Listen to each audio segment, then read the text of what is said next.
நல்லா இருக்கீங்களா? ஒரு மாட்டுக்கு ஒரு சூடு அப்படிம்பாங்க.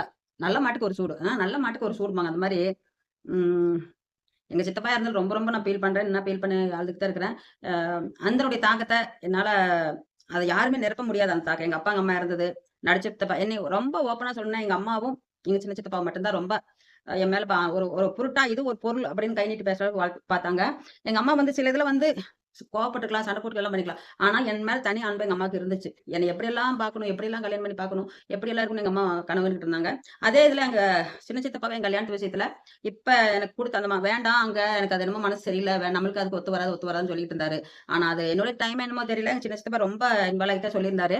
ஆ சொல்லி அப்புறம் எங்க அப்பா வந்து சொன்னவங்க ஸ்ட்ராங்கா இருந்தாங்க. எங்க அப்பாவோட ஃப்ரெண்டுங்க. அவருக்கும் ஃப்ரெண்டு தான் எங்க சித்தப்பாவுக்கும். அது நல்லா ஸ்ட்ராங்கா இருக்குங்காட்டி வேற ஒண்ணும் சொல்ல முடியல. சரி அப்படின்னு சொல்லி போட்டு ரெடி பண்ணி எல்லாம் பண்ணிட்டாங்க. அதுக்கப்புறம் ரொம்ப நாளைக்கு அப்புறம் இந்த பிரச்சனை கல்யாணம் ஆமுச்சு அடுத்த நாள் இருந்தே எங்களுக்கு பிரச்சனை தான் ஓடிட்டு இருந்துச்சு. எங்க வீட்டுக்காரங்க ஒரு ஒரு துரும்பு கூட நல்லதுக்கு வைக்கல. ஆ இதத்தான் பண்ணி இது பண்ணிட்டு இருந்தாங்க. ஆந்திரா கூட வந்தாரு எங்க சின்ன சித்தப்பா எனக்காக. ஒரு டைம் வந்து ஒண்ணு குடிச்சிட்டு தண்ணி போட்டு மைண்ட் டிஃபரன்ஸ் ஏதோ மாறிடுச்சு போல இருக்குது. ஃபோன் பண்ணி ஃபோன் பண்ணல. லெட்டர் போட்டு டெலிகிராம் அடிச்சு விட்டாராம்மா. எனக்கு அது தெரியல.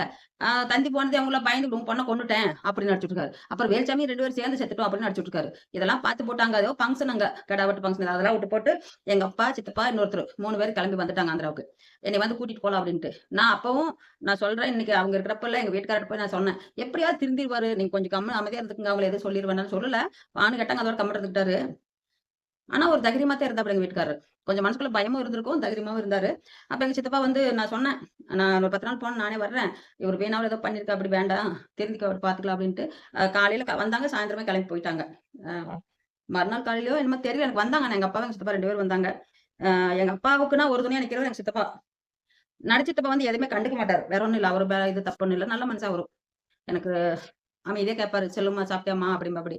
எங்க சின்ன சித்தப்பா நான் போனேன்னு வச்சுக்கங்களேன் போய் உட்கார்ந்திருப்பேன். அலுப்பு கூட தீராது. சரி கொஞ்ச நேரம் இருந்துட்டு பார்க்கலாம்னா, "போய் சாப்பாடு போய் சாப்பிடு, சாப்பிடு" அப்படிம்பாரு. "சாப்பாடு வச்சிருக்கோங்க சின்னம்மா, போய் சாப்பிடு. குழம்பு என்னமோ பருப்பு குழம்பு என்னமோ வச்சு நல்லா தான் இருக்குது. போய் சாப்பிடு" அப்படிம்பாரு. என்ன பண்றது சொல்லுங்க? ம். அவ்வளவு ஒரு அன்பா தான் இருந்தாரு அவரு. அந்த பாசம், அன்புல யாருமே காட்ட முடியாதுங்க. அந்த அளவுக்கு பாசமா இருந்தாரு. நான் 1 வருஷத்துக்கு முன்னாடியே போய் அவர்ட்ட பேசிட்டு இருந்தேன். நான் பேசிட்டு இருக்கப்ப நான் வீடியோ எடுத்தேன் அப்பவே. ரொம்ப நேரம் ஒரு வீடியோ எடுத்து நான் போட்டிருந்தேன். ஆனா இன்னைக்கு அது எனக்கு பெரிய யூஸ்ஃபுல்லா இருக்குது. நான் வந்து மறுபடியும் முடியாதனால, இப்ப எனக்கு அந்த வீடியோ எடுத்து எனக்கு பார்க்குற நேரம்ல அழுகை வருது. அவர் அந்த உயிரு ஏன் இப்படி சொல்றேன் தெரியுங்களா? அவர் அந்த நல்ல ஒரு பேர் புகழ், நல்ல பேர் புகழுங்க. அந்த எங்க ஊர்ல வந்து இடையக்கோட்டை.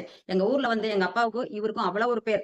அவர் நடிச்சதப்பா எங்கேயும் போமாட்டாரு. அதனால அவர பத்தி தெரியும் இருந்தாலும் அப்படின்னு, இவங்களாட்ட போய் கலந்துக்க மாட்டாரு எதுலயும். இவங்க 2 பேருமே எந்த ஃபங்ஷன் இப்ப ஊருக்குள்ள எந்த ஃபங்ஷனா இருந்தாலும் சரி, அதெல்லாம் சலிக்காம போயிட்டு வந்துருவாங்க.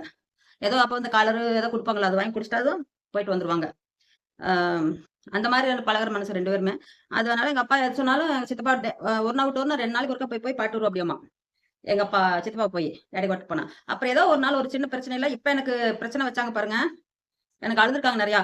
என்ன, ஒருத்தர் எனக்கு அழுதுருக்காங்க. அந்த அழுதவங்க வந்து எங்க அப்பாவையும் அப்படித்தான் இனிமேல் இந்த பக்கம் வந்து எனக்கு கெட்டுனா இவனுக்கு அப்ப இருக்குது அப்படின்னு திட்டிருக்காங்க. ஆனா அதுல எங்க சித்தப்பாக்கு பங்கு இருக்குதுல்ல. அப்புறம் எங்க அப்பா போகாமயே இருப்பாரு, போயிருக்காரு. எங்க சின்ன சித்தப்பா சத்தம் போட்டுருக்காரு.